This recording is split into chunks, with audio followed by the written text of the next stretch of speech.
Hello hello hello good morning.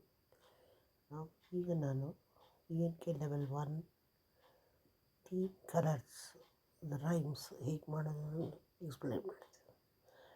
Rhyme is black rho what do you say, I see a white crow under a tree, white crow what you say, I see children smiling at me.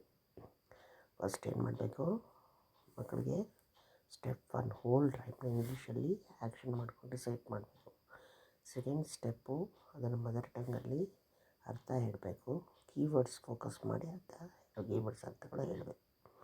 Step 3 hole ರೈಮ್ನ ಮಕ್ಕಳಿಗೆ by hat ಮಾಡಿಸ್ಬೇಕು, repeat ಮಾಡಿಸ್ಬೇಕು ಇಷ್ಟು ಕಲಿಯೋ ತನಕ, as many times ಎಷ್ಟು ಚೆನ್ನಾಗಿ ಕಲಿಯೋ ತನಕ ನೋಡ್ಕೊಂಡು ಹೇಳದೇ ಇರೋ ಥರ. Fourth step first half of the first line half ಹೀಗೆ ನೋಡಿ, ಬ್ಲ್ಯಾಕ್ ರೋ ಅಂದಾಗ ಅವರು black rho what do you see, ನಾವು ಐ ಸಿ ಎ ಅವ್ರು ವೈಟ್ ಕೋ, ಅಂಡರ್ ಎ ನಾವು ಹೇಳಿದ್ರೆ ಅವರು ಟ್ರೀ, ನಾವು ವೈಟ್ ಕೋ ಅಂದಾಗ ಅವ್ರು white cow. What do you ನಾವಂದಾಗ, ವಾಟ್ ಡು ಅಂತ ನಾವಂದಾಗ ಯು ಸಿ, ಐ ಸಿ ನಾವಂದಾಗ ಮಕ್ಕಳು ಚಿಲ್ಡ್ರನ್, ನಾವು ಸ್ಮೈಲಿಂಗ್ ಅಂದಾಗ ಅಟ್ ಮೀ. ಇದು ಏನು ಹಾಫ್ ಆದಮೇಲೆ ಡಿಸೈಡ್ ಫಸ್ಟ್ ಲೈನ್. ಆಮೇಲೆ ನೆಕ್ಸ್ಟ್ ಸ್ಟೆಪ್ಪು ಫಸ್ಟ್ ಲೈನ್ ನಾವು ಬ್ಲ್ಯಾಕ್ ರೋ ಅಂದಾಗ ಅವ್ರು what do you see, I see a white cow ಅಂದಾಗ ಅಂಡರ್ ಎ ಟ್ರೀ.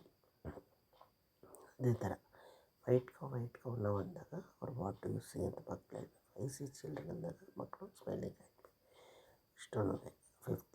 ನೆಕ್ಸ್ಟು ಕೊನೆಯಲ್ಲಿ ಆ್ಯಕ್ಷನ್ಸ್ ಮಾತ್ರ ಮಾಡಿ, ಮೊದಲು ಆ್ಯಕ್ಷನ್ ಮಾಡಿ ಹೇಳ್ಕೊಟ್ಟಿರ್ತೀರ, ಇವಾಗ ಆ್ಯಕ್ಷನ್ ನೀವು ಮಾಡಬೇಕು, ಮಕ್ಕಳು ರೈಟ್ನ ಹೇಳಬೇಕು.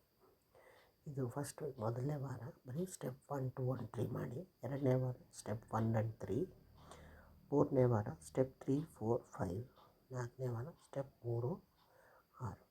ಇಷ್ಟು ಕಲರ್ಸ್ ನಿಮಗೆ ಸಂಬಂಧಪಟ್ಟಾಗೆ ರೈಮ್ ಮಾಡೋ ವಿಧಾನ. Okay, thank you. ಲೈಕ್ ಮಾಡಿ, ಶೇರ್ ಮಾಡಿ, ಸಬ್ಸ್ಕ್ರೈಬ್ ಮಾಡಿ.